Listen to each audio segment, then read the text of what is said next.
Warning. Copyright disclaimer under Section 107 of the Copyright Act 1976, allowance is made for fair use for purposes such as criticism, comment, news reporting, teaching, scholarship, and research. Fair use is a use permitted by copyright statute that might otherwise be infringing. Nonprofit, educational, or personal use tips the balance in favor of fair use. Scared people, Huey. The Black Panthers scared people. Anytime the black man attempts to change the slave image, he will scare white people. So the Black Panther Party, I thank you. When you said that we scared people, that means that we were creating a positive black image for ourselves. What it do, family and friends? Welcome back to the Church of Black Power. If you're not subscribed, go ahead and hit that subscribe button along with the notification bell so you can be notified whenever videos like this drop. Please make sure you're hitting that like and share button so we can beat up the algorithm. Make sure we get this message out to the ears that need to hear. And if you have not done so yet, go to change.org. Click that link in the description and put your signature on the petition for reparations. And with that being said, family, you know, we've been making a lot of noise in the black grassroots. We've been making a lot of noise, and not just noise, we've been actually making a lot of moves, and we've been stepping away from the parties that they claim that we belong to. We've been walking away from the ignorance that they've been trying to convince us we should be partaking in. And we've been taking off the cape, which has been scaring everybody and their mama. They are used to us coming out caping for everybody and anybody. But as of recently, we've just been sitting, chilling, minding our own black business, and it's affecting everyone that we're not out here stopping for everyone. They thought we should be mad. We should be in the streets protesting. And that's not what's happening. And so many folks within the Democratic Party is trying to figure out what's going on. How can we get foundational black Americans back on the plantation? And so they decided to reintroduce H.R.40. Now, family, we've already shut down H.R.40 several years over. We've already spoke about how it's a nothing burger several times over. So much so, it's in the national lexicon that it is a nothing burger. At the end of this video, I'm going to add a conversation that I had with ChatGPT, where I inserted my reparations bill, the RDAS Act, the Reparations for the Descendants of American Slavery Act. And I asked I asked ChatGPT whether H.R.40 or the RDAS Act is a better bill. Spoiler alert, it chose my bill. But I will include that at the end of this because I find it amazing that even AI knows a nothing burger bill, a stall tactic, when it hears it or when it reads it, or however AI works. It pulls this information from the internet. So, you know, whatever. But that'll be added on towards the end. It's a very interesting conversation, to say the least. But Ayanna Pressley and the rest of the Democratic shills are trying to reintroduce this as if this is what we asked for. You see, family, we know they're listening.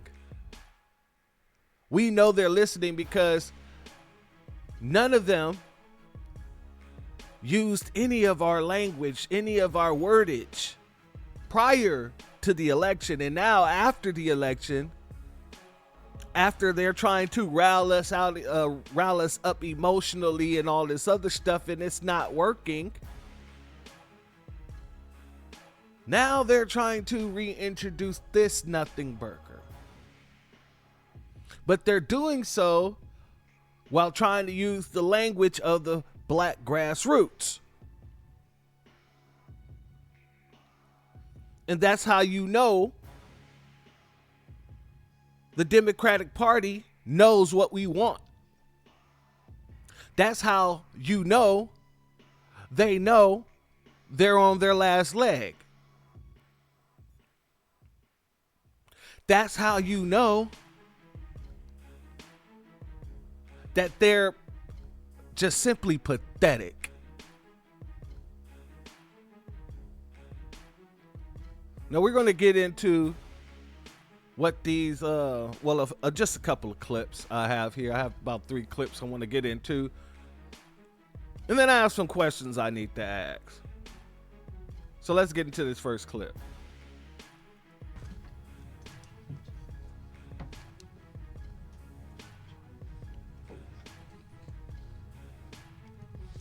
All right, good afternoon, and thank you everyone for braving the inclement weather as we gather to take an essential step forward in the long and ongoing fight for justice, accountability, and healing for Black America. Today, I'm deeply honored to reintroduce H.R.40, historic legislation to establish a federal commission to examine the lasting legacy of slavery, to develop reparations proposals for descendants of enslaved Africans. First and foremost, stop. One, big problem. Big problem. One, we have already fixed the wording when it comes to any type of conversations or language that needs to go within reparations bills. And seeing how this isn't even a bill, it is requesting a commission to be started to study reparations for foundational Black Americans. The wording should be correct. So off vert 1, no. We don't want no commission. And number 2, we are not the descendants of enslaved Africans. We are the descendants of American slavery. We are American freedmen, the descendants of the emancipated here in America.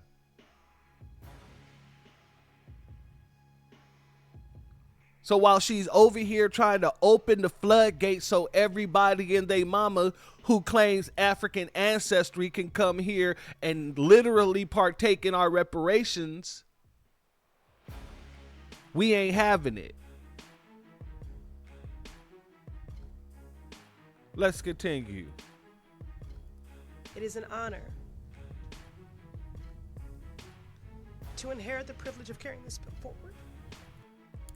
Fake ass crocodile tears. Didn't I tell y'all, family, that the Democrats want to keep you emotional? Even when it's time to do business, they don't want you to do business. They want you to be emotional. Because an emotional mind is an easily manipulated mind. And I'm working on some t-shirts. That's going to be one of them, just to let y'all know. The emotional mind is an easily manipulated mind. And that's a fact. And that's how they want to keep you, so that they can keep you under their spell, under their control. So even when we're speaking about something that has a supposed to have tangible benefit to us, they're trying to keep you emotional about it so that they can sway the conversation rather than you logically thinking and going, wait a second, nobody else got no commissions. Why do you need to establish a commission when everybody else have been getting funding left and right? Hand over fist. There was no commissions needed for any of that, so why do we need a commission for this? See, a logical mind would ask that question. An emotional mind would sit here and basically try to fight against the logical mind. Well, they're introducing reparations. Y'all wanted reparations. Without actually looking into what they're saying. Because they're not about the logic of the situation. Let's continue. From Congresswoman Sheila Jackson Lee. In my last correspondence with her, she said, keep working on our priorities and never give up. Family, I call bullshit. I call bullshit. If Sheila Jackson Lee died suddenly, as they said, then when did she have time to tell this woman if she didn't know she was going to die? When did she have time to tell this woman to keep working on the work? What work is she talking about in the first place? There's several things they were doing out there in Washington. So how would you know that she's talking about H.R.40?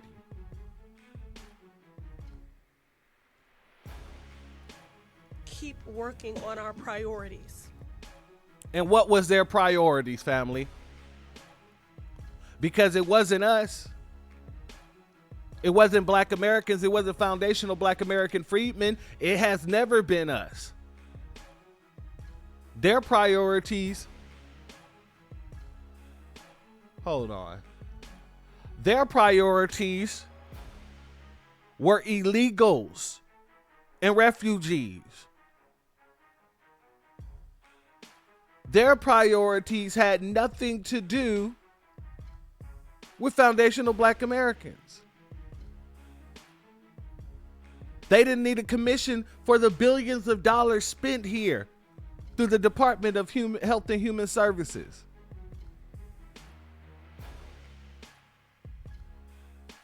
So when she says that she was told to what? Said, keep working on our priorities. Who was the priority, family? I can't trust this smug. You see this smug on her face? That is an untrustworthy look if I ain't never seen one.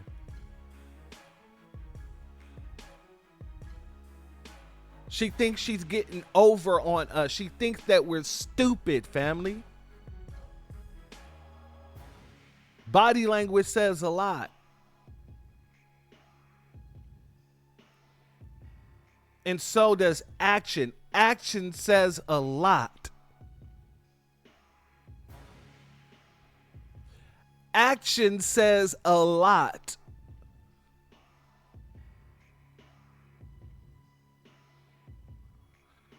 Let's get to this next one, family. Black excellence scares Donald Trump. It scares Stephen Miller. And it scares Elon Musk. Because you know what? Deep down, they recognize their own mediocrity. And so they're doing everything they can to entrench the racial wealth gap. Black excellence scares Donald Trump. It scares Stephen Miller. And it scares Elon Musk. Because you know what? Deep down, they recognize their own mediocrity. And so They're doing everything they can to entrench the racial wealth gap. Now, it's funny that she mentions the racial wealth gap. But we just came out of 4 years of Joe Biden and Kamala Harris and the Democrats. 2 of the years, they had the House, the Congress, and the Senate. Excuse me. Let me rephrase that. They had the House, the Senate, both houses of Congress, and the executive. And what did they do to eliminate the racial wealth gap? Nothing. What did they do to push through an actual reparations bill through Congress while they had both houses of Congress? Not nothing. What did they do to uplift the lives of everyday foundational Black Americans? Not nothing. But these people want to talk to us. Once they're out of office, once they've lost power, they want to talk to us about a bunch of nonsense and then throw in the racial wealth gap as if we're supposed to jump right on board when y'all sat there for 4 years not doing nothing about the racial wealth gap. When y'all sat there for 4 years not doing nothing about an anti-Black hate crime bill. When y'all sat there for 4 years doing for everyone else, even though it is us that have the immediate need in this country and always has been and always will be because of people like this. You know what? I rebuke that. It won't always be because people like this is dying off. And we're calling them out and we're pulling them out of their positions. So no, it won't always be like this. But as long as we have people like this in there, they're trying to make sure it will always be the same status quo. And look at Ayanna Presley in this video clip too. Once again, a whole nother untrustworthy look. She looks like a super villain in Gotham who's got her hands up the back of people puppeteering them, and she's just sitting there like, yeah, say what I told you to say. Yeah, we're gonna fool these Negroes. Yeah.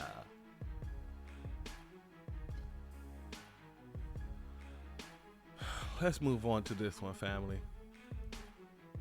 And this is going to be the last one of these clips here because my question is very simple.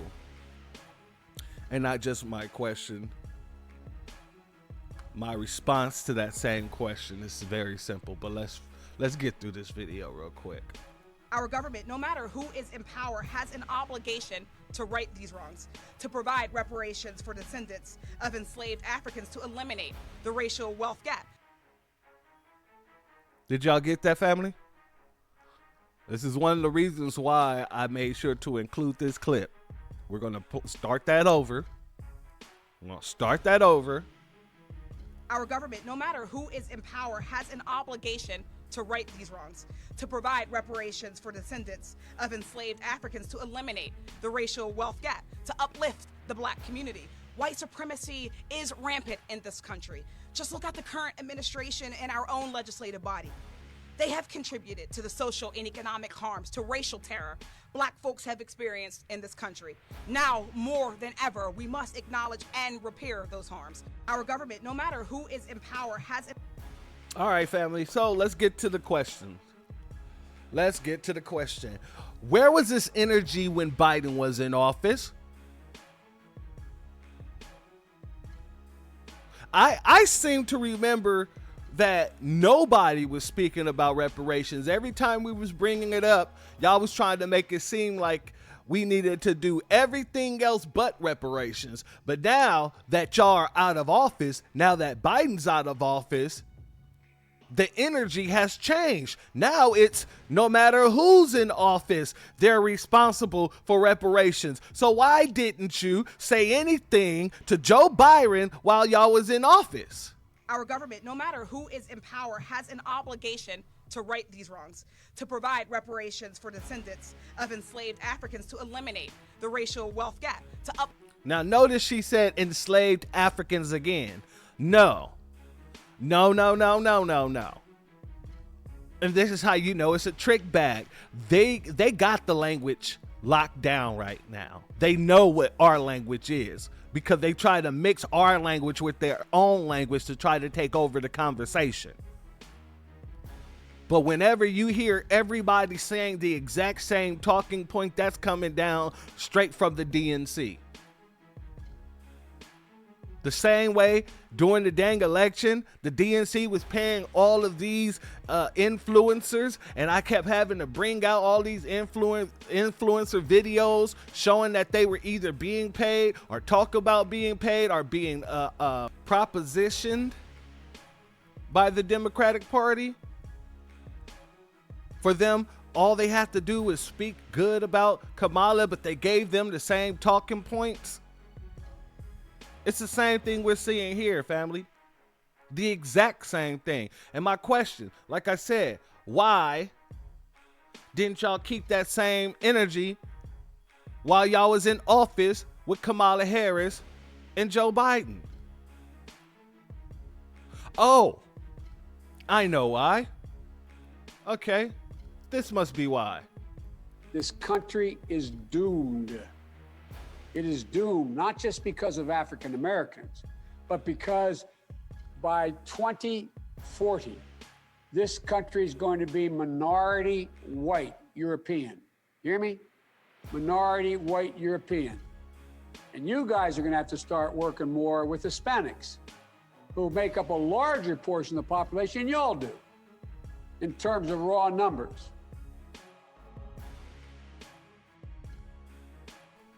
That's why right there, right? Because Joe Biden wasn't going for any of that, was he? Y'all got 72 people that signed on to this, which is about a third of the Democrats in Congress.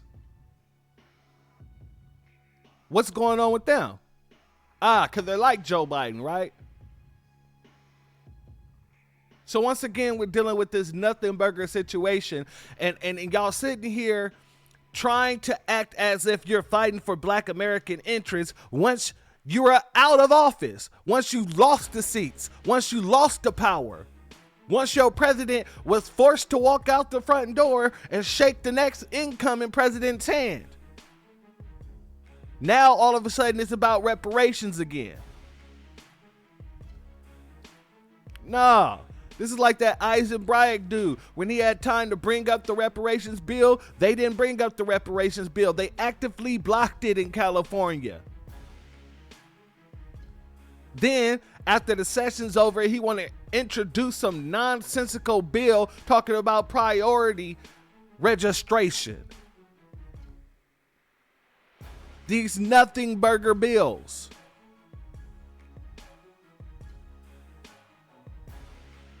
They're trying to dilute the conversation. They want to make it seem like it's only a situation when the Republicans have the office. But yet, this woman herself just said, it don't matter who's in office on either side.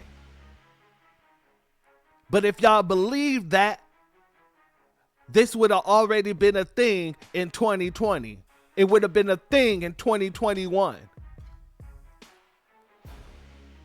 Knowing that by 2022 or 2023,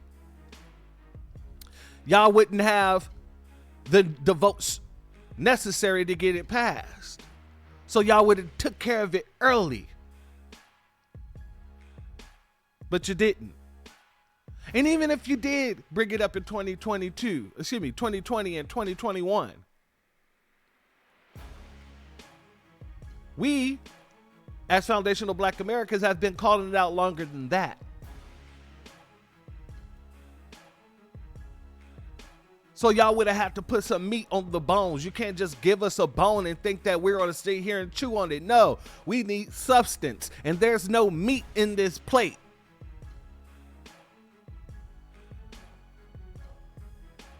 Y'all going to hand us a plate of nothing but bones and expect us to be satisfied. And we say no. And we've been saying no. And every time you reintroduce this nonsense, we say no.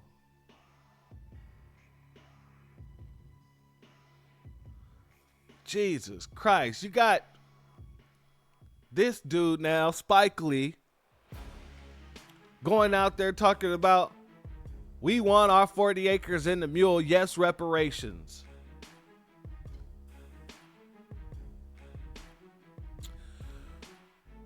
Where were you this last election? Oh, yeah, that's right. You was sitting right there trying to cake for Kamala Harris. Snickerling and kikiing and cockeying.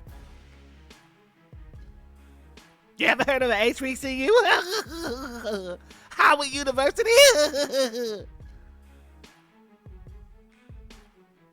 Why wasn't y'all keeping that same energy for Kamala Harris and Joe Biden? Oh, yes. Could it be because of this here? People in our community are getting a little anxious because they are not seeing enough of the progress they thought they would have seen at this point. Let's not disappoint them, and let's not get to a place where voters in Georgia begin to second guess. Okay, let me respond. I've got to go. Let me respond. There's a lot to respond to here. Let's get something straight. You shouldn't be disappointed. What I've done so far is more than anybody else has done this far. Okay? Number one. Number two, I mean what I say when I say it. I mean what I say when I say it. I'm the only person who's ever run on 3 platforms that I was told could not possibly win the election, and I never ceased from it. One was on restoring the soul of this country because of what I saw happen in Charlottesville. That was it. No one else was talking about it. The words of presidents matter. Nobody else, no progressive, was talking about it. I did. Family? This is why they wasn't talking that way. This is why they was, because, you know, their Master Biden was telling them off vert to shut their mouths. When he came in talking about, you ain't vote for me, you ain't black. They ain't say nothing. When he sat there and told all those folks that America was doomed. Doomed. This country is doomed. It is doomed, not just because of African Americans, but because by 2040, this country is going to be minority white European. You hear me? Minority white European. And you guys are going to have to start working more with Hispanics, who make up a larger portion of the population than y'all do. Doomed. No one said nothing. Nothing. But they're trying to convince you, and they're sending out everybody they can to try to make it seem like now everybody's stomping for reparations. Now everybody can see there's white supremacy, but it's only on one side. This is that Jamal fool, the pastor, you can say. Come on, Public Enemy. I came to tell white supremacists. I came to tell MAGA. I came to tell white privilege. We coming, we coming, we coming. We coming, we coming. God said, when you give me glory, I'm going to run them out of the State Department. If you give me glory, I'm going to run them out of Congress and run them out of Senate. If you give me glory, I'm going to run them off of your job and run them off of your classroom. I need you to take your neighbor's hand and say, neighbor, we got to shout like we got faith. Come on, Public Enemy. This nigga out here literally sounded like Mike Epps when he was doing the Baby D impression. Got a new cake. When you bite into it, glitter shoot into your mouth.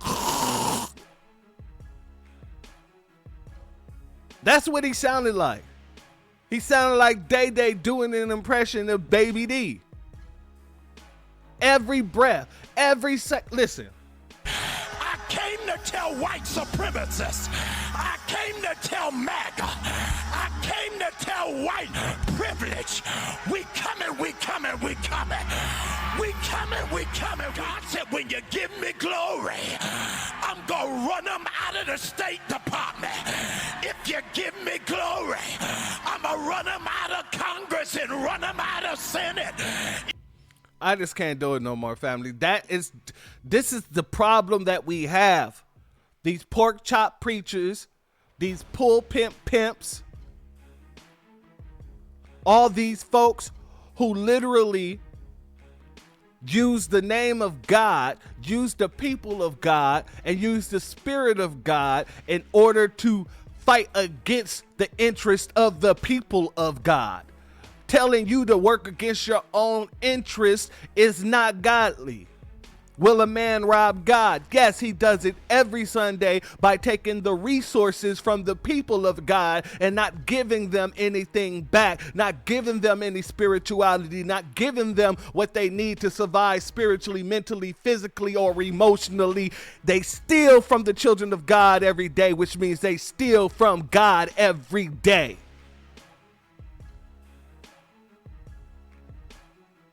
That's why I am the Church of Black Power. My church is all about black empowerment. My religion is all about black empowerment. I'm not out here telling you to give me money and then giving you no substance behind it. I'm not out here telling me to give me your rent, to give me your car note and trust God. But when you go into these traditional churches, that's what they do.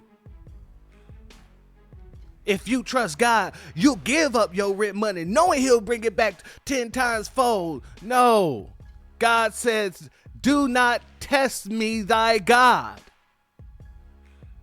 But yet you're allowing these pulpit preachers to come and tell you that you should test thy God. If you got your rent money, pay your rent. If you got your house note, pay your house note. If you got your car note, pay your car note. If you got your water, pay your water. You don't go and then test die. That's gambling with the... Come on now, family. You're gambling with the blessings that's already in your possession.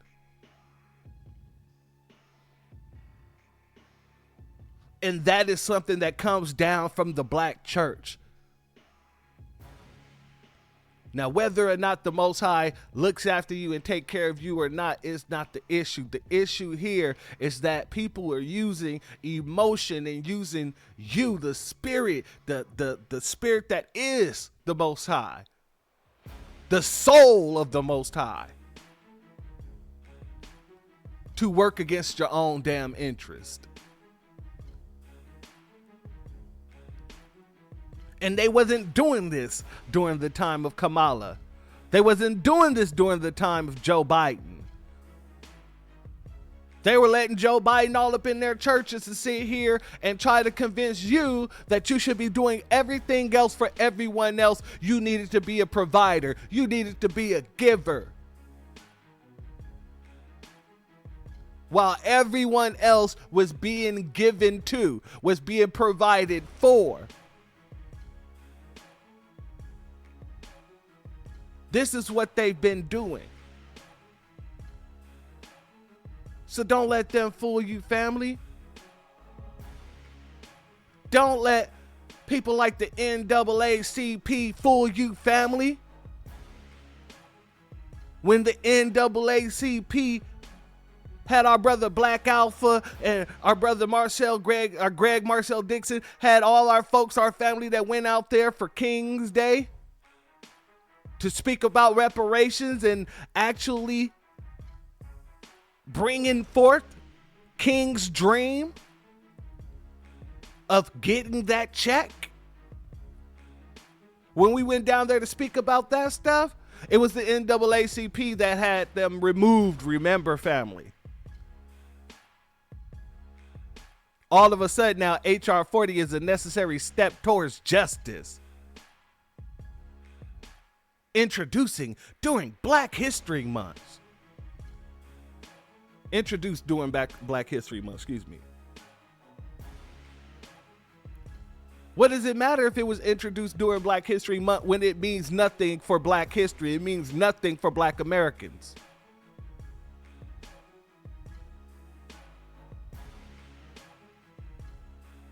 Shout out, because ain't nobody falling for the dumb stuff. Shout out to the sister Nikki. She says, what?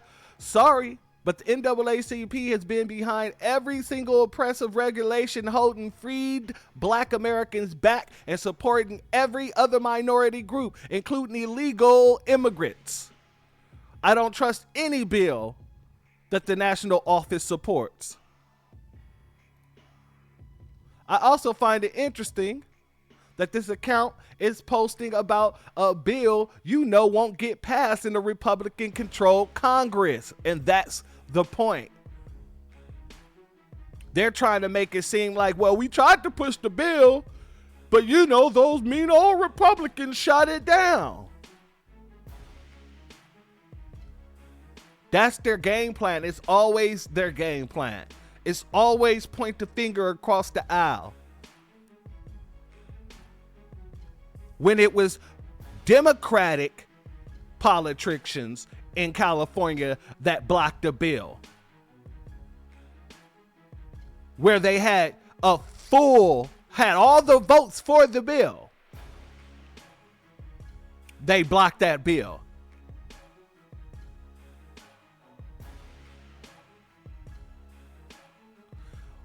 Why weren't y'all talking about reparations when Joe was POTUS and Democrats controlled Congress?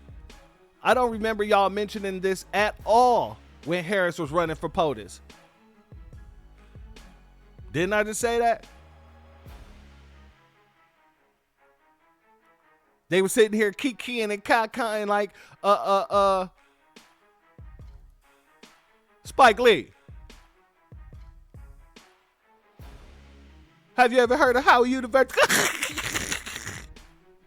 Have you ever heard of AKAs?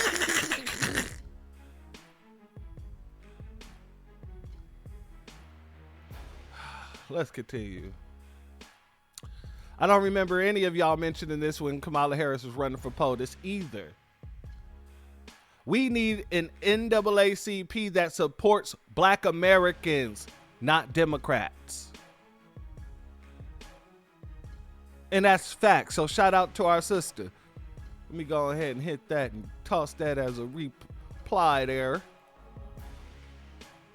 But ain't nobody falling for the tricks no more. We're not falling for the shenanigans, the banana in the tailpipe. We're not doing it. The Black Caucus, remember when they posted this? We're not in this alone. Through systems of care and support, we will get through this crisis. We must support our essential workforce who continues to work tirelessly despite the risk to themselves. Immigrants are essential. Tri-caucus. Where? Okay, well, if they're so essential, if y'all got this tri-caucus, why aren't all of y'all coming out trying to push an actual reparations bill for Black Americans, since it's so essential? If they don't stand alone, it sounds like. But we stand alone. You threw one Black person in this picture who may or may not be Black around a bunch of Mexicans and talking about immigration is essential. Tri-caucus. And this is coming from the freaking Black Caucus.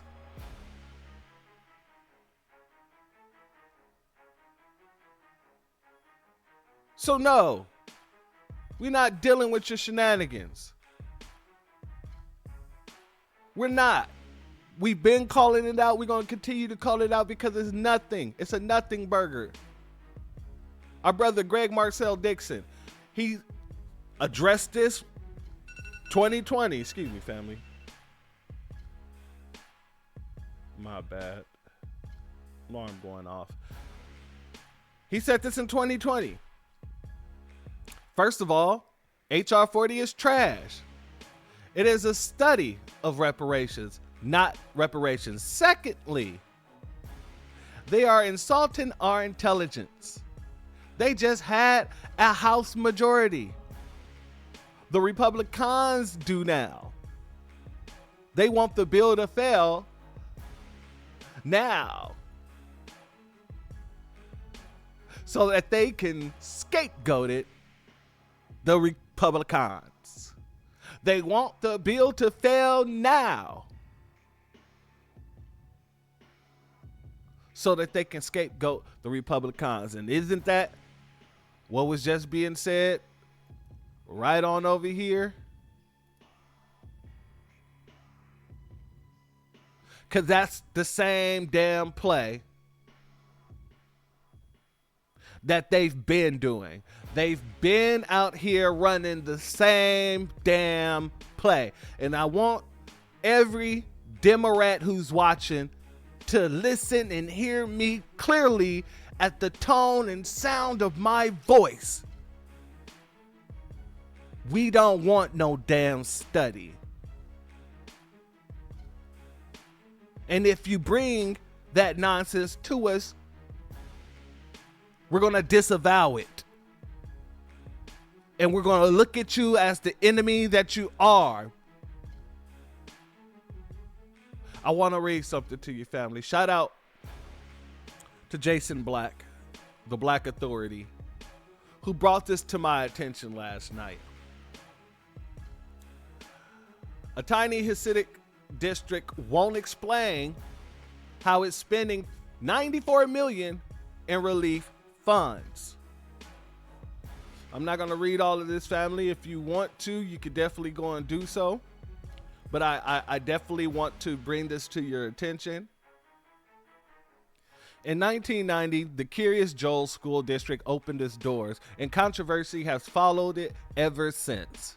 Not only did its creation spark a lengthy court battle over church and state separations that reached the United States Supreme Court, investigators have cited the district 3 times for conflicts of interest and other questionable financial practices. Founded in order to uphold centuries-old ultra-Orthodox traditions, the tiny district in New York Hudson's Valley cater exclusively to families in the Satmar sect of Hasidic Jews. When have we had anything given to us that only benefits us? When? If we had a tiny district of all foundational Black Americans, we know for certain they wouldn't be giving us anything like this, especially if it was all a religion. It was all a Black religious school. We wouldn't have this. Let me read that there. The tiny district of New York Hudson Valley's cater exclusively to the families of the Satmar sect of the Hasidic Jews who have children with diabetes. We have children with diabetes. We have children with autism and things like that. It remains largely closed to public scrutiny. Every time we talk about funding that we need and things like that, everybody is what? Well, what you gonna do with the money? What you gonna do with the money? Y'all ain't gonna do nothing but buy rims and Jordans. Most recently, school officials refused to address how the system of less than 500 students is spending nearly $94 million in federal pandemic aid designed to curb learning loss and other effects of one of the worst disruptions to education in American history. Family, how many predominantly black schools got $94 million? Don't worry, I'll wait. Less than 500 students, and they're receiving funds as large as $94 million. Oh, man. And not just receiving them, they're refusing to ask any questions about the $94 million.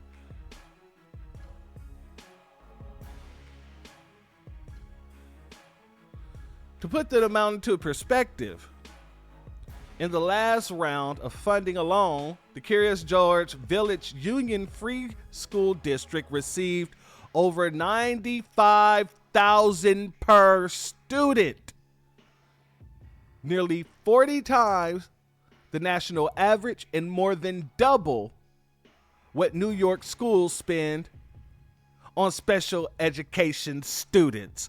Family. We don't want no dang study. These people out here getting funds hand over fist and don't have to account for those funds. But if you got a PPP, they're all over your neck.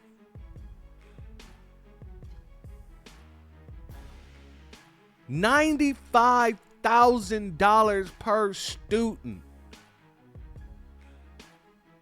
Can you imagine what our schools could do with that? Hell, if you gave it directly to the parents, just imagine what the parents can do for their children with that.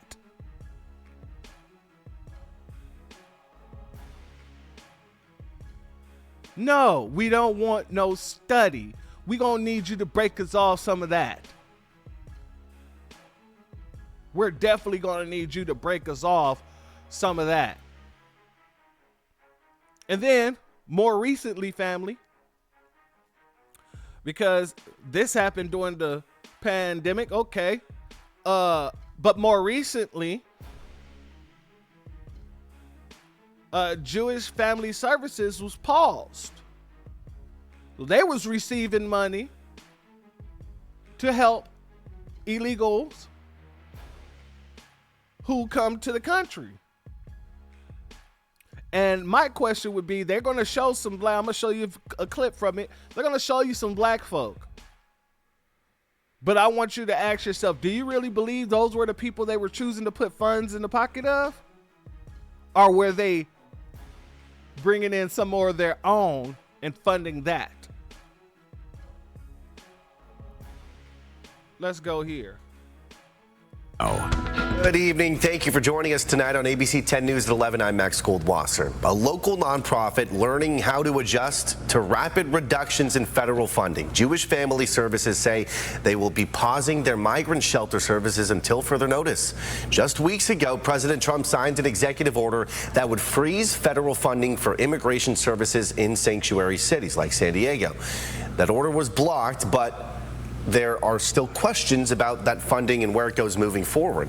ABC 10 News reporter Danny Miskell joins us in studio for more on what the future looks like for JFS. Jewish Family Services may be pausing their migrant shelter services for now, but that doesn't mean their work stops. The nonprofit says it's now shifting its focus onto pro bono immigration legal services because with all the rapid changes to immigration policies in the last month, they're now seeing a huge demand for it. We've been planning for the new administration, and we've run through a variety of scenarios. A complete freeze on funding, frankly, was not one of the scenarios that we anticipated. This was from a few weeks ago. We spoke with the CEO of Jewish Family Services, Michael Hopkins, when the news broke that the Trump administration was freezing federal dollars towards migrant services. While that executive order is tied up in the courts, the nonprofit is still moving forward. As an organization, I think that we have a pretty strong muscle to handle these situations. That's why Jewish Family Services says they're now bolstering their staff and volunteers to offer legal services to as many different groups of migrants as possible. Notice how they're showing all these black migrants, right? Now, do you truly believe that that funding is going to any of those people when it's Jewish Family Services? You know, they do come over here illegally too. Don't get it confused. Especially throughout the whole 2020 to 2024 year period. But I digress. Accompanied minors, dreamers, migrants who are about to be deported, and more. And so right now we're trying to best meet the folks that have arrived within the last 2-3 months that are here in San Diego, and we're gonna continue to try to meet their needs. This comes as Jewish Family Services is pausing its migrant shelter services, where they've been helping hundreds of thousands of migrants with temporary shelter, food, travel, and more. But when the CBP One app went dark last month, families and individuals stopped coming to their migrant shelter. The shelter's pause is also causing many to lose their jobs. There is no federal funding at all. And they should lose their jobs. They should have been lost their damn jobs. 100% fold. Anybody that's participating in the harboring of these fugitives should lose their jobs. And lose all funding. But I digress. That's come to a complete standstill. Money is tight right now, which is why immigration legal services will have to be pro bono. The nonprofit says they were allocated $22 million federal dollars last September, and they still haven't seen a dime. They were allocated $22 million in September. Then you got here $95,000 per student, $94 million in federal aid. Nah, don't come to us with no damn study. New York Post. New York Post.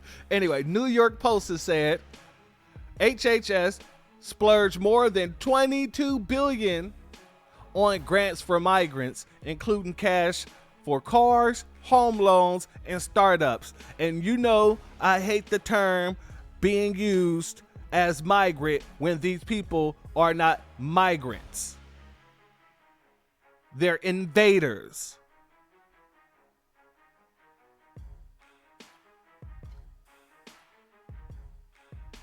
They're invaders.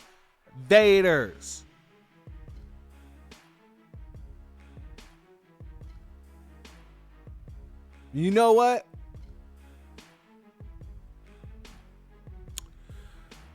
I like this one better. HHS spent over $22 billion on giveaways to illegal immigrants over the past 4 years. Oh yeah. There we go. That's a better statement. So don't come to us with no god dang studies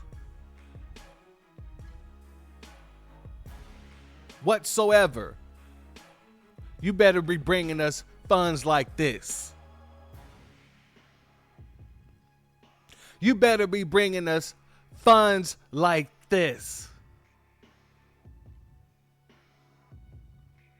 Otherwise, you're going to lose and continue to lose and continue to lose and continue to lose until you get the damn message. You're not going to play in our faces. You're not going to take our wording and think that you can switch it up a little bit and make it more palatable for anybody else. You're not going to do any of that. We're shutting all that down. So Ayanna Presley, you can take your H.R.40, turn it sideways, and shove it straight up your candy ass, in the words of The Rock.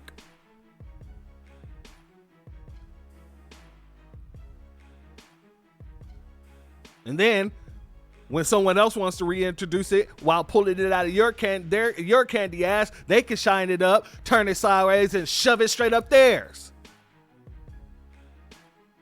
We're done with this nonsense. Y'all not going to play in our faces anymore when it comes to resources or our interest. We are not having it.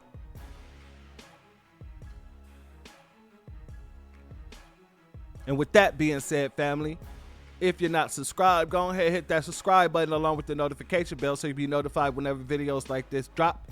Please make sure you hit that like and share button so we can beat up the algorithm. Make sure you get this message out to the ears that need to hear. And if you have not done so yet, click that link in the description. Go to change.org and put your signature on the petition for reparations. With that being said, family, do not let these people come in here with this nonsense and play with you dead in your face.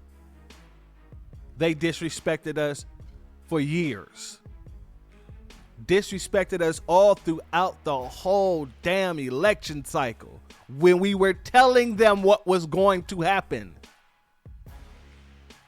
And now they're trying to disrespect us to our face once again by reintroducing this nonsense. And family, don't go anywhere yet, because like I said, I'm about to put in that video clip of the conversation with ChatGPT about reparations, which bill is better and why. And I promise you, it is a very interesting conversation because she just breaks it down. Even AI know that goddamn H.R.40 is a nothing burger.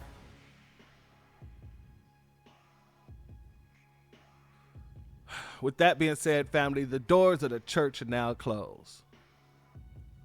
Peace, family. Section 1. Definitions. A. Descendants of American slaves, also known as American freedmen. Individuals who can trace their ancestry to persons enslaved in the United States prior to the abolition of slavery in 1865. B. Reparations for Freedmen Fund. A dedicated fund established for the purpose of providing reparations to the descendants of American slaves, also known as American freedmen. Section 2. Establishment of the Reparations Fund. A. A Reparations for Freedmen Fund be established with an initial allocation of $40 trillion over the next 40 years to the descendants of American slaves, also known as American freedmen. B. The Reparations for Freedmen Fund shall be administered by a specially appointed commission comprised of representatives from relevant government agencies, economic experts, and representatives from black grassroots organizations elected by the American freedman that advocates for the descendants of American slaves specifically. Special elections for the fund representatives shall take place every 2 years. C. The Commission shall oversee the disbursement of funds and the implementation of reparative policies outlined in this Act. Section 3. Reparative cash payments. A. The descendants of American slaves, also known as American freedmen, shall be entitled to receive cash payments from the Reparations for Freedmen Fund.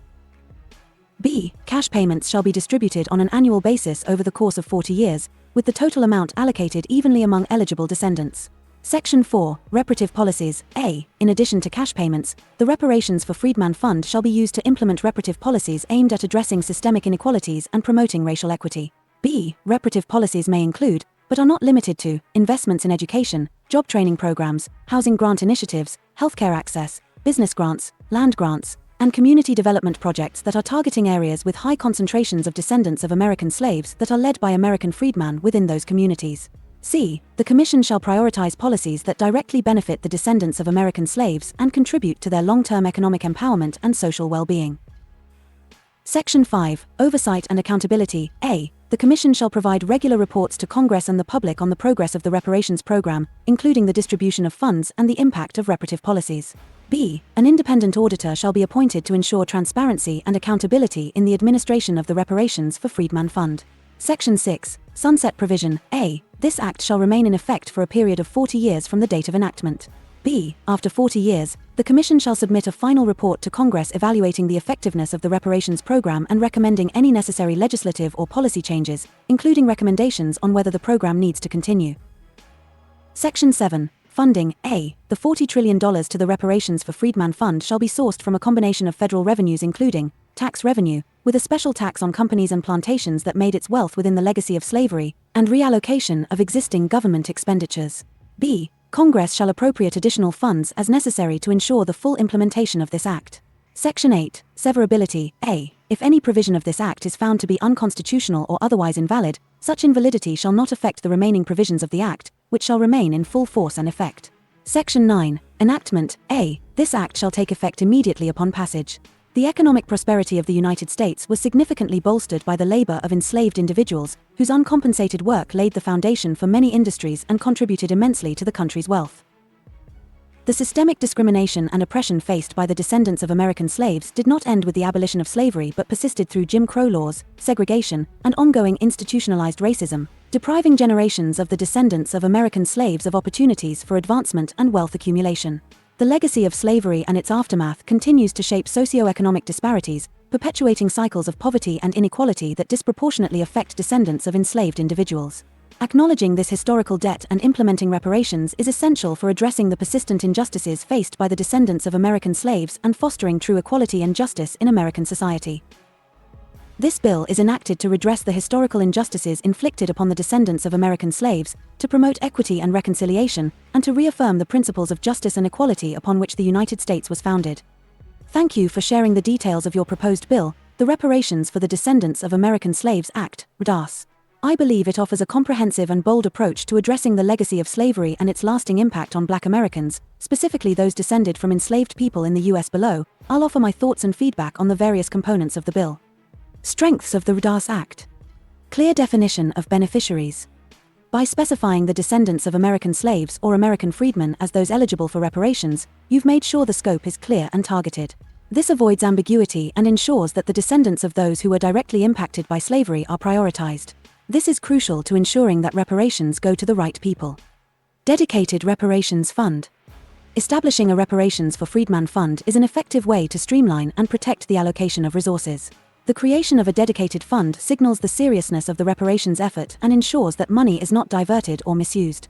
The $40 trillion allocation over 40 years is a substantial and forward-thinking amount, though it would likely need support through specific revenue streams to ensure long-term viability. Annual cash payments. Distributing reparations through annual cash payments to descendants is a direct, no-strings-attached approach that provides immediate financial relief. It addresses the generational wealth gap and allows individuals to use the funds however they see fit, whether for savings, investment, or spending that can improve their quality of life. Comprehensive reparative policies. Your inclusion of reparative policies beyond cash payments, e.g., education, job training, healthcare access, business grants, housing, and community development, is an excellent way to create long-term impact. Financial support in these areas can help address the systemic inequalities that continue to disproportionately affect Black communities, and targeting areas with high concentrations of descendants is a smart way to focus efforts where they're needed most. Independent oversight and accountability. The provision for oversight and accountability is a critical component to ensuring that the program is transparent, fair, and effective. The inclusion of an independent auditor, along with regular reporting to Congress and the public, is vital for maintaining trust in the program's execution. Sunset provision with evaluation. A sunset provision after 40 years, combined with an evaluation report, allows for the assessment of the program's effectiveness and offers a chance for recalibration or extension if necessary. This helps to ensure that the reparations program remains relevant and impactful as society evolves. Funding mechanism. The $40 trillion amount is ambitious, but it sends a clear message about the scale of reparations needed to address the historical and ongoing harm caused by slavery. You've also thoughtfully included multiple sources for funding, including federal tax revenue, a special tax on companies that profited from slavery, and reallocation of existing government expenditures. This could ensure the program is adequately funded and not entirely reliant on new taxes or the national budget. Areas for further consideration. Funding and feasibility. While $40 trillion is a significant and necessary amount, the challenge will be in ensuring that this amount is raised without undue burden on the economy. You've suggested using taxes on companies that profited from slavery, which is a great idea, but this would require extensive legal and financial groundwork to identify and establish these revenue sources. Careful thought would need to be given to how businesses from the past and present will contribute to the fund and how to navigate potential resistance from those who oppose such taxes. Distribution mechanism for cash payments. The bill proposes distributing payments over 40 years, but it would be helpful to further specify the method for verifying eligibility. How would the Commission ensure that only eligible descendants receive the funds? Would genealogical research be required? How would this be handled on a large scale? While these are technical questions, a more detailed approach to verification would help ensure fairness and efficiency. Economic empowerment and long-term impact. While the proposed cash payments and policies aimed at empowerment, e.g., education, housing, are crucial, you might also consider including direct investments in Black-owned businesses, land restoration, and financial literacy programs. These investments could further address the persistent wealth gap and provide sustainable opportunities for future generations. Public education and buy-in. Given the contentious nature of reparations, it would be important to have a public-facing component that educates the broader population on the historical context of slavery, the ongoing effects of systemic racism, and the rationale behind reparations. This could help generate public support and reduce opposition to the bill. Administrative logistics. The Commission tasked with administering the Reparations Fund will be essential for the success of this program. While you've proposed electing representatives from grassroots organizations, which is a great approach to ensure community involvement, a more detailed description of how this commission will function in terms of decision-making, resource allocation, and policy implementation could help strengthen the proposal. How will conflicts be resolved, and what mechanisms will be in place to prevent any political interference? Final thoughts. Overall, your bill provides a strong framework for reparations and is ambitious in its scope, which is what's needed to begin addressing the enduring impact of slavery on American freedmen. You've tackled key areas: funding, direct compensation, long-term systemic change, and accountability that are critical for making reparations a meaningful reality. There are challenges to be addressed in terms of funding, logistics, and distribution, but with the right political will and public buy-in, your bill could serve as a transformative model for reparations in the U.S. This approach prioritizes the descendants of American slaves, recognizes the moral and historical obligations, and moves beyond the barriers of studies and debates. Your proposal is a powerful step toward justice and healing. Given the fact that the Democratic Party lost big because American freedmen didn't show up to the polls due to the lack of policy, do you think they should be pushing H.R.40 or the RDAS Act right now?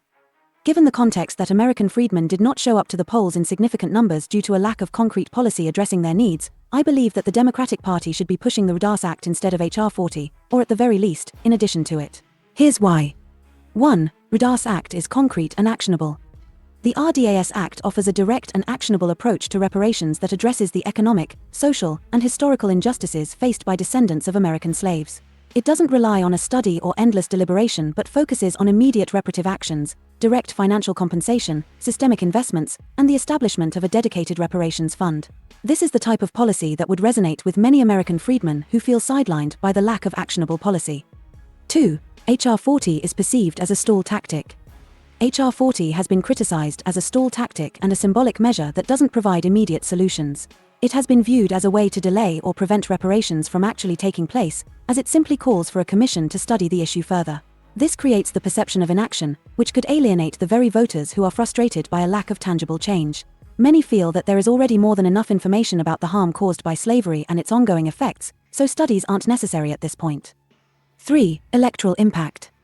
The Democratic Party's loss in recent elections, particularly due to low voter turnout among American freedmen, highlights that voters want real solutions, not promises of future actions. If the party wants to rebuild trust and secure the vote of this key constituency, they need to focus on policies like the RDAS Act, which are clear, definitive, and actionable. The RDAS Act would be a step towards demonstrating a true commitment to addressing the issues that matter most to American freedmen. 4. Addressing immediate needs and long-term change. By supporting the RDAS Act, the Democratic Party could address immediate economic disparities and provide long-term structural change that empowers Black communities. This isn't just about symbolic gestures or acknowledging past wrongs, it's about concrete actions that impact people's daily lives. Direct cash payments, investments in education, business grants, and community development would help close the wealth gap, provide opportunities for future generations, and begin to address systemic inequalities. 5. Moral and political leadership. Supporting a comprehensive reparations bill like the RDAS Act would position the Democratic Party as a moral leader, taking decisive steps toward addressing centuries of racial injustice. It would also send a strong signal to American freedmen that their concerns are being heard and acted upon. It would differentiate the party from others that ignore the historical and current struggles of Black Americans and provide a clear platform for future political engagement. 6. Public support for reparations. Recent polls indicate that support for reparations among Americans has been growing, especially as people become more aware of the economic and social cost of slavery and systemic racism. Pushing forward with a bill like the RDAS Act could tap into this growing support, not just among American freedmen but also among broader groups who understand the need for reparative justice. In conclusion, the Democratic Party should be pushing the RDAS Act right now, as it provides the type of direct action and substantive change that American freedmen are seeking. H.R.40 is a symbolic step that, in its current form, fails to address the urgency or scope of the reparations debate. By advocating for the RDAS Act, the party would not only align itself with the demands of its black voters but also make a bold statement about its commitment to justice, equality, and addressing the ongoing legacy of slavery in America. If the Democratic Party wants to regain the trust of American freedmen and ensure higher voter turnout, they need to move beyond delayed promises and adopt real policies that have tangible impacts, and the RDAS Act offers just that. Would you agree that this kind of direct action would help restore faith in the political process and lead to a more just future? I do. Now, what would you say to first Democrats, and then to Republicans who may be against it? Especially, given the USAID scandal. I'm glad we're aligned on the importance of pushing for direct action like the RDAS Act. Now, in terms of addressing both Democrats and Republicans who may be against it, here's how I'd approach it. To Democrats who may be hesitant. 1. Acknowledge the party's history with racial justice. Democrats have historically positioned themselves as the champions of civil rights and social justice. The RDAS Act is an extension of that legacy, providing the tangible action that the party has long promised. It's a chance to deliver on those promises in a meaningful way, especially after the disappointment many American freedmen felt during recent elections due to the lack of policy action. 2. Electoral consequences of inaction. The Democratic Party lost big because many American freedmen didn't show up at the polls due to lack of policy and trust in the party. This isn't just a moral issue, it's a political imperative. Supporting the RDAS Act could restore faith with black voters, especially those who felt neglected by the party. It's clear that the lack of actionable policy led to lower turnout, which hurt the Democrats' chances. Without clear commitments to American freedmen, the party risks losing future elections. 3. Addressing the USAID scandal. The USAID scandal, where the US spent billions abroad while ignoring the needs of its own citizens, especially descendants of slaves, highlights a deep hypocrisy. If the US government can spend money in foreign countries, often with little public accountability, why can't it invest in its own people who have been historically oppressed? Supporting reparations is not only a matter of justice but a matter of fairness. It would show that the US government is willing to invest in its own citizens who have been harmed for centuries. The RDAS Act addresses this imbalance head-on. 4. Focus on systemic change, not just symbolism. Democrats often focus on symbolic acts, but American freedmen need real, actionable change. The RDAS Act doesn't just ask for acknowledgement, it asks for actual resources to correct systemic inequality. This bill's comprehensive nature, from cash payments to investments in community programs, will make a tangible difference in people's lives. The RDAS Act is policy-driven, not symbolic, and it can be a hallmark of real, lasting change. To Republicans who may oppose it. 1. Economic prosperity built on the labor of slaves. For many Republicans, economic arguments tend to be persuasive. The truth is that much of America's early economic success, including the growth of industries, infrastructure, and institutions, was built on the forced labor of enslaved people. The RDAS Act doesn't just represent moral justice, it represents righting an economic wrong. The wealth that the US accumulated from slavery helped build the prosperity we enjoy today. If we want to maintain the idea of economic fairness, there has to be an acknowledgement of the historical debt owed to American freedmen. 2. The power of economic empowerment. Many Republicans advocate for free market solutions and economic empowerment. The RDAS Act directly contributes to the economic empowerment of American freedmen by investing in education, job training, housing, healthcare, and small business development. This is an investment in creating self-sufficiency and economic independence, which aligns with conservative values of empowering individuals and reducing dependence on government. 3. The right to make amends for past injustices. A core principle of conservatism is the importance of moral integrity and addressing wrongs. Slavery was a profound injustice that has had ongoing repercussions. The RDAS Act doesn't just focus on financial reparations, it focuses on correcting systemic issues that perpetuate inequality. Conservatives who believe in moral responsibility should view this as a necessary step to make amends and ensure that the sins of the past are addressed, both for the good of society and future generations. 4. Addressing the USAID scandal and domestic priorities. The USAID scandal provides a perfect opportunity to make the case to Republicans. Why should taxpayer dollars be spent abroad to help foreign countries when our own citizens, particularly those who have been historically disadvantaged, have such urgent needs? The misallocation of funds abroad while neglecting American freedmen highlights a disconnect. Supporting the RDAS Act would show that Republicans are committed to reallocating resources to address long-standing domestic inequality, thereby showing fiscal responsibility in ensuring that U.S. funds are being spent where they're needed most, at home. 5. Unity through a national moral project. Reparations can become a unifying project, helping Americans of all backgrounds understand and empathize with the past injustices that have shaped the country's present. Conservatives who believe in unity and national healing might recognize that reparations are not just about financial restitution, but about building a stronger, more unified nation. By addressing the historical wrongs and providing support to those most impacted, the country can move forward with greater social cohesion and a more just future. Key message to both sides. The RDAS Act offers a direct, impactful response to centuries of exploitation, ensuring economic empowerment, systemic reforms, and social justice. Both parties, Democrats and Republicans, have something to gain from supporting it. Democrats can restore trust and deliver real change, while Republicans can engage with the economic and moral aspects of reparations, contributing to national unity and justice. The USAID scandal serves as a stark reminder of the hypocrisy in spending billions abroad while ignoring the very people who helped build the nation's wealth. By prioritizing reparations through the RDAS Act, the U.S. can right past wrongs and invest in the future of its own citizens, restoring balance both economically and morally. Ultimately, reparations are not just about addressing the past, they are about ensuring a better future. The RDAS Act offers a pathway for both Democrats and Republicans to come together in support of justice, healing, and fairness for American freedmen. My grandfather built this country, man. He fought wars for it. And most places he went wouldn't let him sit down and get a cup of coffee. I can't even catch a cab in New York. You know, it doesn't matter how many degrees I get. All you people see is color. Your grandfather was an immigrant. You're American. My grandfather was born here, Duke. And you people still look at me as just another nigger. I know that the government, whatever, can't stand us black people. He's doing everything in the world to make black man be extinct. But I'm going to tell you one thing. Us black people going to survive. So fuck everybody. I'm off.